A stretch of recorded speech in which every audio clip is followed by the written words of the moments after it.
Iran పై America మరోసారి attack చేసింది.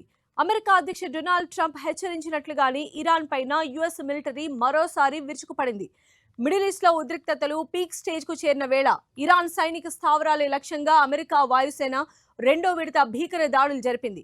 నిన్న రాత్రి అమెరికా రక్షణ మంత్రి పీట్ హెగ్సెత్ ఇచ్చిన వార్నింగ్ ప్రకారం ఈసారి ఇరాన్ భూభాగంలో మరింత లోపలికి చొచ్చుకు వెళ్లి వ్యూహాత్మక కేంద్రాలను అమెరికా క్షిపణులు ధ్వంసం చేశాయి.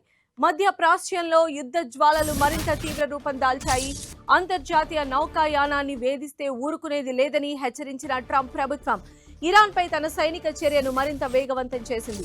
హార్మూజ్ జలసంధి సమీపంలో ఇరాన్ పునర్నిర్మించుకున్న రాడార్ వ్యవస్థలు, కమ్యూనికేషన్ నెట్వర్క్లు, నిఘా కేంద్రాలపై అమెరికా ఫైటర్ జెట్స్ నిప్పులు వర్షం కురిపించాయి. అమెరికా రక్షణ శాఖ పెంటగాన్ వర్గాల సమాచారం ప్రకారం ఈ దాడులు మునుపటి కంటే అత్యంత శక్తివంతమైనవని తెలుస్తోంది. ఇరాన్ రక్షణ వ్యవస్థను కోలుకోలేని విధంగా దెబ్బతీశాయి. హార్ముజ్ జలసంధిలో నౌకలపై దాడులకు ప్రతీకారంగా ఈ చర్యలు తీసుకున్నట్లు అమెరికా సైన్యం వెల్లడించింది.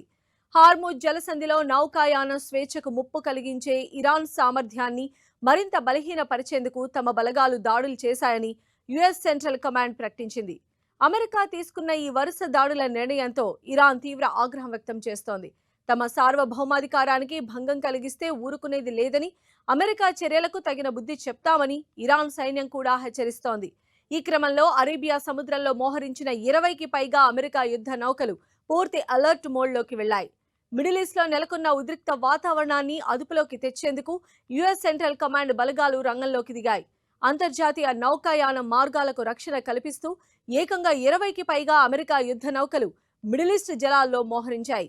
శత్రువుల నుంచి ఎలాంటి ముప్పు ఎదురైనా తక్షణమే తిప్పి కొట్టేలా ఈ నౌకలు నిరంతరం పెట్రోలింగ్ నిర్వహిస్తున్నాయి.